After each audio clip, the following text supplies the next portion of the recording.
everyday superpower. We talk body language, relationships, game, everything in between. I'm going to drop it on you with this one. She needs to enter your world, not the other way around.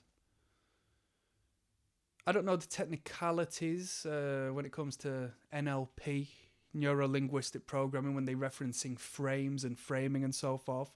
I'm not wholly educated on that, but I assume it relates to what I'm going to discuss today. I don't see why it wouldn't. But she needs to enter your world. Yeah, when she meets you, you need to sweep her off of her feet and introduce her to something new.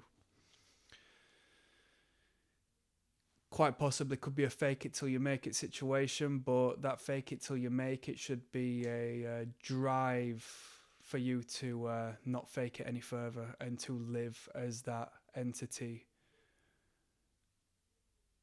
in your fullest capability. You should become a man that can provide a life, a lifestyle, an energy, a vibration, an excitement that she has never experienced in her life, one that hooks her and addicts her, one like taking cocaine. She's like, whoa, this is better than the life and the lifestyle I was living and leading. What are you interested in as a man? What are you fascinated in? This is where I go on my daily rant against entertainment, sports, video games, movies. Is there not something that truly creates a fire in your heart? Is there not a purpose that you pursue that you would be able to introduce her to and create a wonderland of excitement and new experience within her? Take her on a mental safari. Introduce her to glitz and glamour and architecture and artistry, and understand that she is the feminine, has a stronger sense of sense than you do. She is a sensual being, something that stimulates the nose, a smell, an audio experience, a visual experience, not detracting from what I said as far as, sitting in front of the telly and watching Netflix. She does that herself. But you need to introduce her into something new. When dating, right, she can tell you, oh, I'm just a normal girl. I like to, go to the pub and I'll have a pint, right? Which you might consider abnormal, but I'm speaking on actual experience here. I'm just reeling off something. And the thing is, you as a normal man could think, all right, me as a normal man, that's a green flag that she has told me what she's into and what she wants to do. That's great. The moment you take that hook, being the metaphorical fish, and allow her to take you to that pub, you've allowed her to lead you, and indirectly she's not going to be very attracted to that.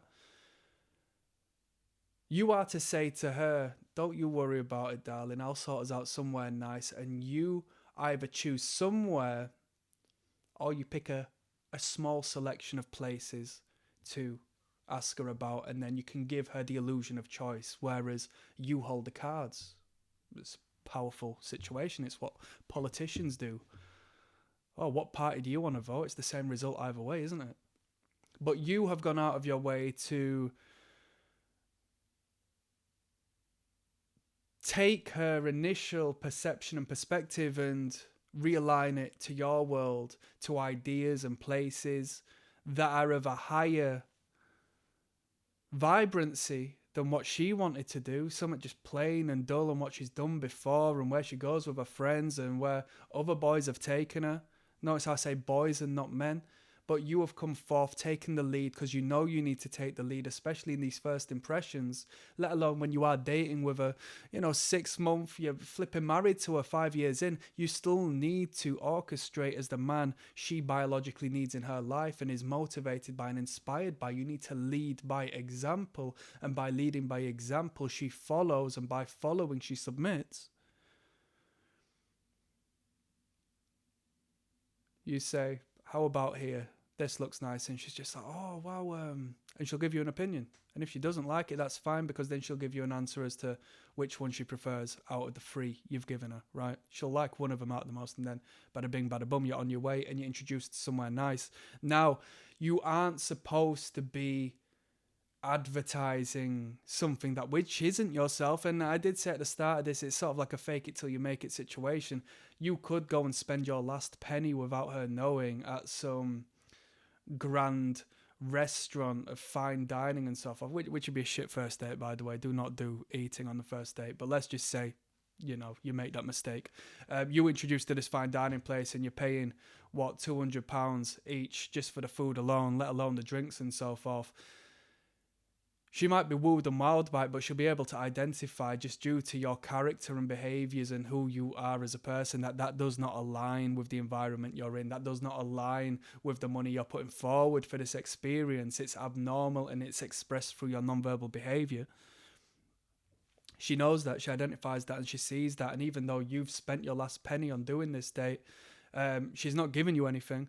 And then what she will do is give you a second date so she can have a new experience in regards to everything that isn't yourself. Oh, I wonder if he'll do that again. And then you do that again, and then you get nothing. You don't even get a kiss by the end of it. It's awkward. And she ends up being with a man who promotes genuine qualities, whether they be what you deem as negative or not. That man comes across as more masculine than you, who comes across as insecure.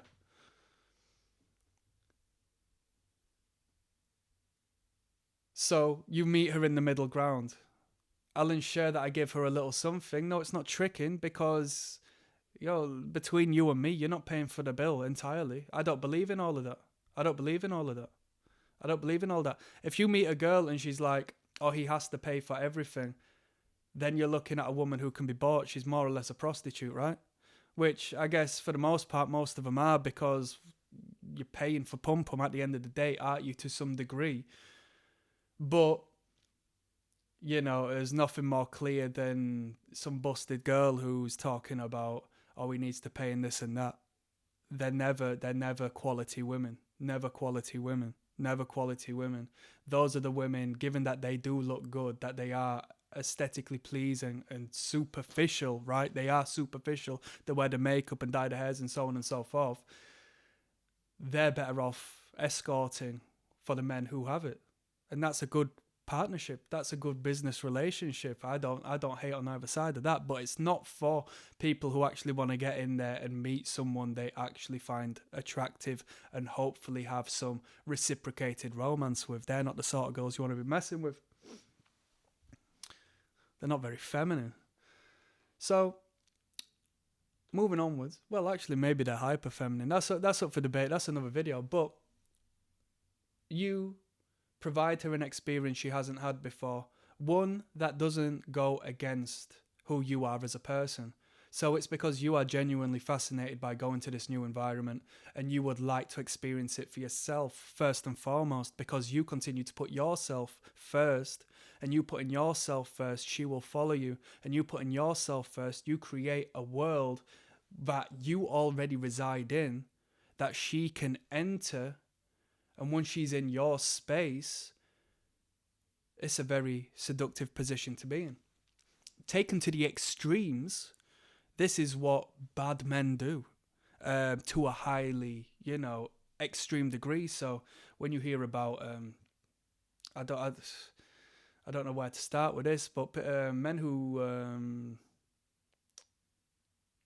basically pimps and traffickers and stuff like that, they will isolate the woman, right? And even narcissists, narcissistic behavior, these men will go out of the way to isolate the women and so on and so forth, but they do so by inviting them into their world, because it's attractive to the woman, and they can get these women to end up doing these crazy things because they have positioned themselves of leadership, and then it all goes a bit topsy-turvy. But of course we're not talking about that, but I'm saying that's, well, all of you lot going on about I'm a pimp, or pimp is nice, pimp has got a good connotation and all that, so if you want to throw it into that realm, then you can do, but the point still stands. She needs to be in your space, she needs to follow you, and you need to orchestrate the movements of that woman, and not in a way which is manipulative, but you need to have your head screwed on and think, right, biologically speaking, even though she has said let's do something this week, she doesn't want to decide what to do on that week. She wants me to decide for her. That's exciting for her, and it takes ownership, and she appreciates you for that. And you need to think, naturally speaking, we might not want to do that. We might just want to chill out and let her decide what we're doing and just go and fucking live an easy, peaceful life. That's what a man wants, right? That's what I want. But all of these men think this way. And by you separating yourself from that man and understanding this is a test to some degree that you can either pass or fail, the moment you take the reins and say, yeah, you know what, babe, that's well, you could say no as well, which is quite masculine. Yeah, you don't have to say yes to everything, but if you are up to do something, then you say, you know what, babe, yeah, let's leave it till the weekend after, because I'm working this weekend, which hopefully you are. Like, this isn't a bullshit. Like, you need to orchestrate a life where you are busy and you are active and you are putting yourself and your endeavors first and foremost. You say, you know what, babe, this weekend, I'm not going to be available, but I'll save next weekend for you. Let me get back to you by the end of today. I'll send over a couple of things. And you abide by your word, being the man you are. You send a couple of ideas over. You know what, let's get away for the weekend. How about we go over here? You listen to what she says, you go from there. She's not going to turn you down. Honestly, she's not going to turn you down. She put it forward and you passed her test through a myriad of different means there. You showcased who you were in your masculine principle. You didn't lie about it, and you took ownership of that situation, and you fulfilled that childlike need inside of her to have an authority figure take her away and whisk her away. And you took her from your frame into another space within your frame, right? She's in your world, not the vice versa. That's a brief conversation. I'll leave that one there. Click like and subscribe as always, people. Peace.